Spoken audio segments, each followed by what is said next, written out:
Welcome back, everybody, to Intuitive Guidance with Tor. Today I have Killian with me.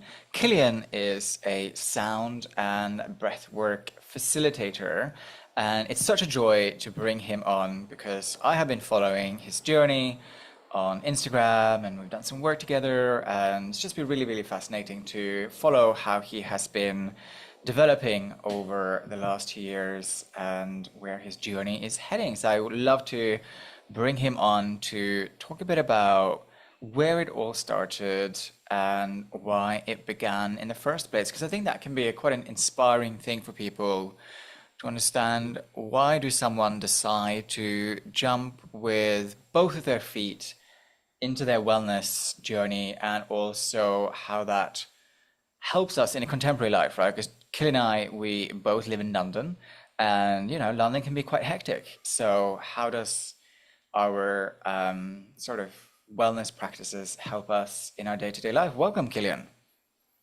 Thank you so much. Thank you for having me. I appreciate it. Such a joy. So I'm just going to start really with where did it all begin with your wellness journey of sound and breath?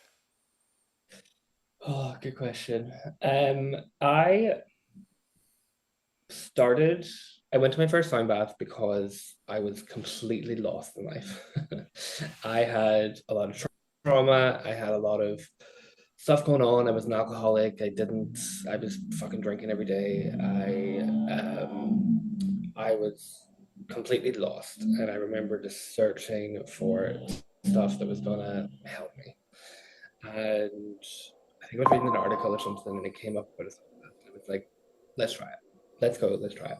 And I went to my first time bath, and I was like, holy shit, this is great. I haven't felt that relaxed in a while. So I continued to go to a couple of sound baths, and I actually had a musical training as a child. I did all the piano grades, all the singing grades, all the stuff. I was actually going to go into musical theatre school and go down that avenue, but I decided not to. So I parked that musical aspect of my life, I suppose, for about 7, 8 years. And I think that's probably subconsciously at the time why I resonated with the sound bath, but I didn't quite realize it at the time.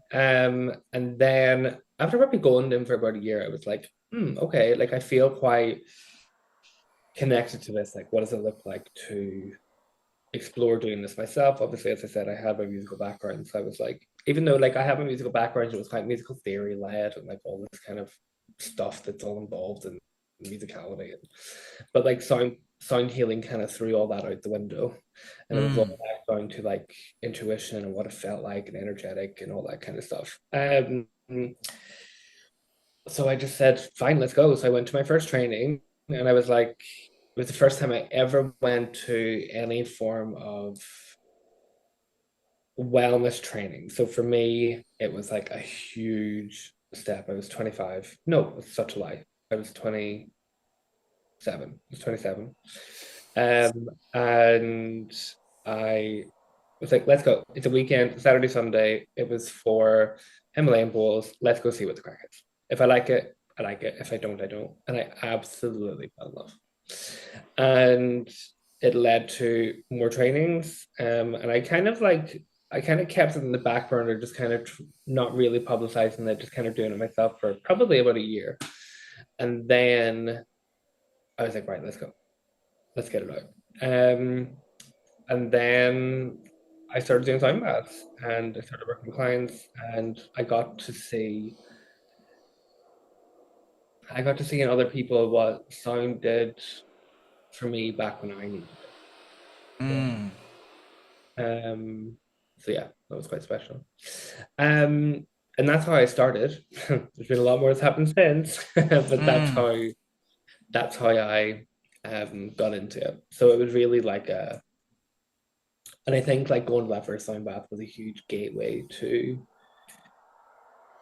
you know, physically I was going to my first sound bath, but emotionally I suppose I took a huge leap of faith into a different world that I knew absolutely nothing about, and it completely just changed my life. I mean, well done for taking that step and falling in love with it and embracing it with both arms. I suppose What is it specifically about the quality of sound and a sound bath that was so transformative compared to any other things that you've tried? Like, I don't know, let's compare it to mindfulness meditation, in its most simplest form, where you just focus on the breath, entering and leaving your body. Like, what is the quality? I mean, obviously, I know that you also do breath work, but that's slightly different to mindfulness meditation, right? Sometimes it's usually a bit more active in a way. So, what is it about the quality of sound baths or sound experiences that's kind of different to a mindfulness meditation session? Great question. I think I think it's about what a person resonates with, right? Like Mm, I personally resonate with the very deep tones of a gong that's being played for like a couple of minutes and it just goes into the stuff in realm. Like I can literally feel my body like I'm getting goosebumps even at the thought of it. And that works really well for me. That a lot I can just be like whatever is outside that door is not. And for all of my life, I suppose, until those moments when I was in those first sound baths, I'd never had that feeling. I'd never had that feeling where what is happening outside that door is outside that door because it never was outside that door for me. It was always in the same room. And I never ever had that. Um, and I think as well, like I always loved instruments and music. I know we say like when you're a child and your parents force you into all these different singing lessons and piano lessons, and at the time you're like, oh God, I have to go to piano. But but like I was using my voice for years, which is an instrument in itself mm, that I didn't resonate at the time. Um, was probably super healing for me as a child whenever I needed it, but I just didn't use it on a conscious level. So I think it was an amalgamation of what I needed at the time in my late 20s, but then equally probably what resonated with me as a teenager and as a child from what I was practicing. So it felt like everything just kind of came together and it was almost like it's almost like the universe kind of handed it to me and it was like, okay, I'm reminding you again. We went on a different path there for a couple of years, but here we go back on the right one. And you know, I was meant to walk through that door. mm. So it's almost like, I suppose what I'm hearing is that sound is like a bridge or a portal for you to presence. Totally. Like when I lay on that mat, I'm there. I'm nowhere Yeah. else. And I'm guessing it's not, because I suppose the danger, I guess, is that it could be a form of escapism, right? But actually, really, it's about nourishing your inner resources. It's not an escape. It's a way to step away, to nourish yourself, to then step outside of the door, to deal with whatever is outside of that door in a better way, I'm assuming.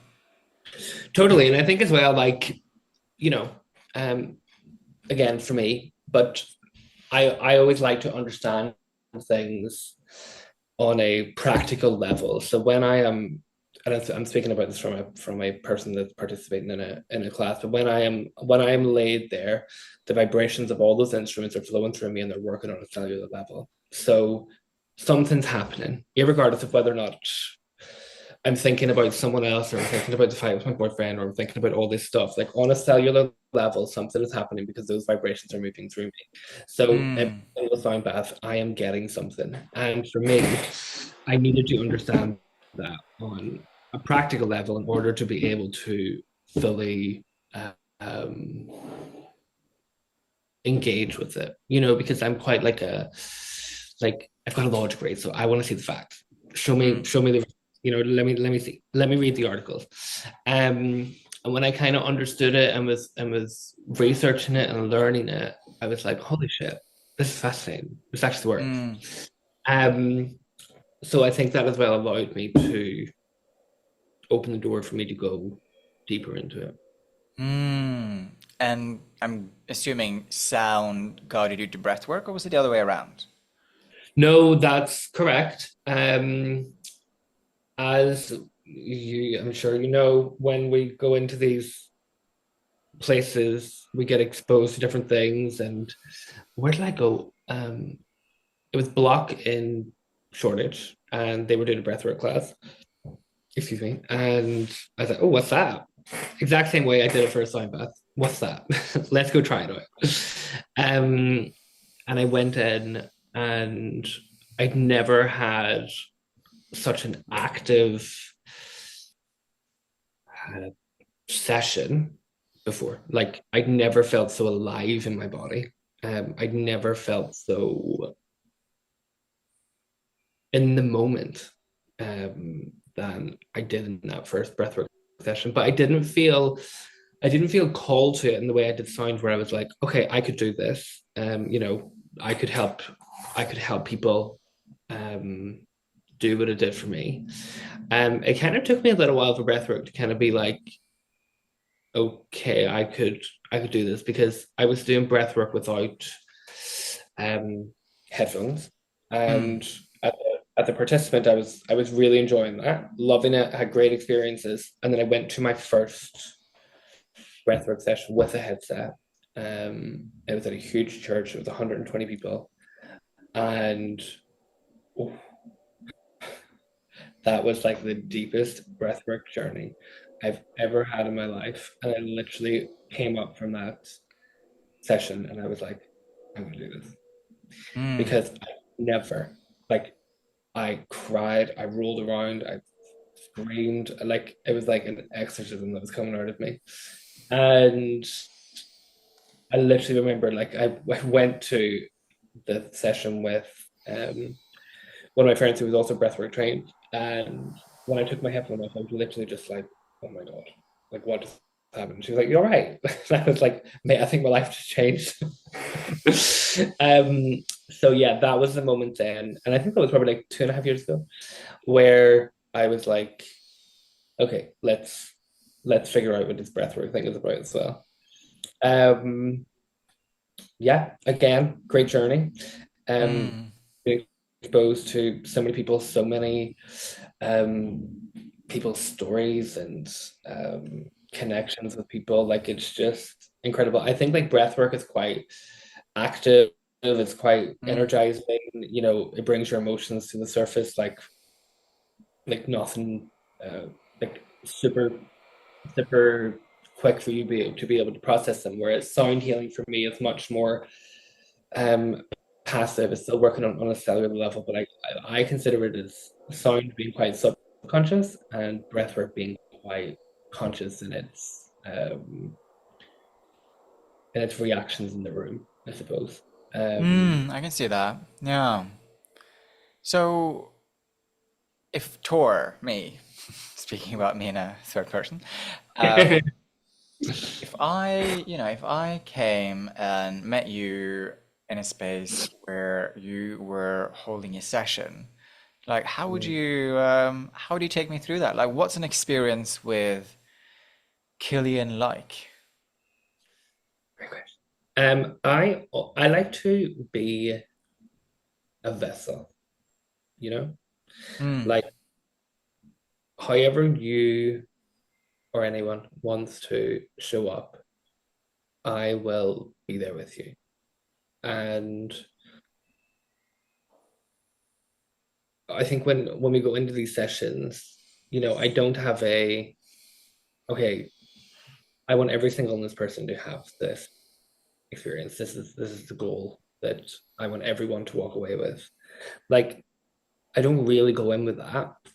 I'm more so, I'm always stood at the door when someone walks in, and I'll always give them a hug, and I'll always say, "How are you doing? And where have you come from? Have you done breathwork before?" And then as I'm having that conversation, I'm watching your body language. I'm trying to figure out what kind of nervous state you're in. I'm kind of figuring you out. And in those moments, that's when I'm like, okay, I'm going to watch her because she's going to go, she's going to fall in. I'm like, so we can have some good fun. So I'm gonna focus on doing some good semantic body work with her so she can try and release some stuff inside her. Whereas if someone comes in and they're a bit more withdrawn, or I can just sense they're a little nervous, I might go with it easier on. So the goal for that person and this person is completely different. That's why I also kind of like to do smaller sessions. I think that kind of 10 to 12 people for me is like a nice little space where I can give everyone the attention that they need in order to be able to reach their individual goals, as opposed to having a room with 50 people and trying to reach one collective goal. Um, so yeah, I try to work on an individual basis, and I just like to keep very calm. I think that people that come to my session were like, your presence was very calming. And even talking about it, I can feel myself starting to calm down. And I just like to create that space because I think about how nervous I was when I walked into my first session, you know, and how someone might be walking in that state. And we've all been to classes before where we walked in and we've said, "Oh, well, I wouldn't have approached it that way," or I personally wouldn't have done that. But that's the beauty of being able to go to these things and take things that you're going to bring into your practice and what you're not going to bring in. So yeah. And then when you start to play the instruments, when you start the breath work, it's almost like you just kind of leave your body in a way, you just kind of Mm. enter in the room, and it's just a completely different energy. And I just flow with it, because if I walked in and it was like, right, okay, I want every single person's breathwork session to cry. Then I might be 20 minutes into the breathwork session and I'm like, okay, actually, no, everyone's feeling like super euphoric and they're in a completely different space. They're not going to cry. Everyone's laughing. Everyone's on like a super high. Like it's not a super emotive session. Then I've just thrown my goal out the window. Mm. So I try not to go in with any kind of pretense. I like to just vibe, stay in the moment, see what the crack is, feel the energy in the room, and move move with it. I suppose sound baths are slightly different in the respect that I will intuitively play instruments as we move through. Um, but I'm literally staring at my gong right now. But yeah, I I suppose the takeaway from that is that I like to stay in the energy of the room. Mm. And what kind of, I don't know how, like, whether you ever do one-to-ones or if it's more like big groups, but what what are people coming to you with? Like, are there any recurring themes that people are working on in this moment? Because I mean, both of you are like, you and I are both based in London, so I'm assuming there'll be some crossovers of like types of clients and types of people who are like drawn to people like ourselves. So yeah, like what do people come to you with? I think, in this day and age, I think that especially living in London, big city, lots of people, stress, busyness, not able to access their emotions. Everyone is in this complete um, fight or flight state, not being able to cope with day-to-day life, Mm, and it's hard, you know. It's life, life these days, and I think the way that we live life and the way that community has been, or the way that culture, I suppose, in this country has been built is not a great way for the nervous system, right? Like it's mm, not, when you think back to like, I don't know, I'm going off the cuff here, but when you think back to 100 to 150 years ago, like we were on our phone 8 hours a day. Like we weren't consuming commerciality the way that we are currently. We're not consuming, we're not going on Instagram and seeing all these people that we like aspire to look like and like all this kind of stuff. So like that plays with people. And it's I think it's important for us to kind of do this, to be able to do this work and offer it to people as well, to be able to, so when people are ready to be like, actually, I don't want to live the way that I've been living anymore, that there is that door to being like, okay, oh, actually, that person can help me. I resonate with that person. Let me go there. Let me see what the crack is. Actually, that didn't work for me. Let me try this person. So, I think it's great as well that there is an abundance, especially in London and in bigger cities, of wellness practitioners or facilitators, because this problem is just going to continue to grow. yeah. Yeah, yeah, and I've thought about. I mean, I'm sort of in two minds about the nostalgia about the past, where I'm totally with you. Is like, um, but when people were waking up, the first thing they did was not to pick up their phone, Mm. right? Nor was it to look at Instagram or emails or buying shit online, but there was also famine, right? And war and destruction. So I'm curious about, I mean, obviously we won't know because neither one of us lived 150 years ago, unless we're both secretly vampires. But yeah, I'm guessing that our nervous system surely, because of sort of modern technology, must be fried much more than it was back then. Albeit, I'm guessing that like plowing the field every day was also probably pretty hard work. But that's not to say that day-to-day life it's hard. It's like there wouldn't have been like, I live on a relatively busy street. There wouldn't have been 150 to 200 cars driving out through the window with like noise pollution, right? So all of that is all happening. I mean, a session with you sounds beautiful, Killian. What are you working on at the moment? Like in terms of your offerings and like what are you working on at the moment? Good question. I have just completed writing my sound healing training course that I'm going to launch this. Great. Yes, so that's exciting. So I think that haven't done this now for a couple of years. I have a great pleasure of being exposed to different people going through a variety of different things and had great experiences and retreats. And I've had the opportunity to travel with this um, and meet people across different countries and try to communicate through instruments whenever we couldn't even speak the same language, and all that kind of beautiful experiences that I've been able to have. And I thought, like, how can we continue to push this, I suppose, through through the world, right? Not that I'm gonna, well, who knows? Let's say we're gonna conquer the world, but you know what I mean. So yeah, I just finished writing my sound healing course, which I'm going to release this summer. I'm gonna start recording that in the next couple of weeks, which is great. I've got all that planned in. And then towards the end of the year, then I'm actually gonna leave London and I'm gonna move to Bali, Mm. and I'm going to see what happens over there. There's something calling me. I don't know what it is. Maybe it's a venue that I need to find. Maybe it's a beautiful, sexy man. Maybe it's maybe it's I don't know what it is, but there is just something right there in the center valley that's just saying, "Come find me."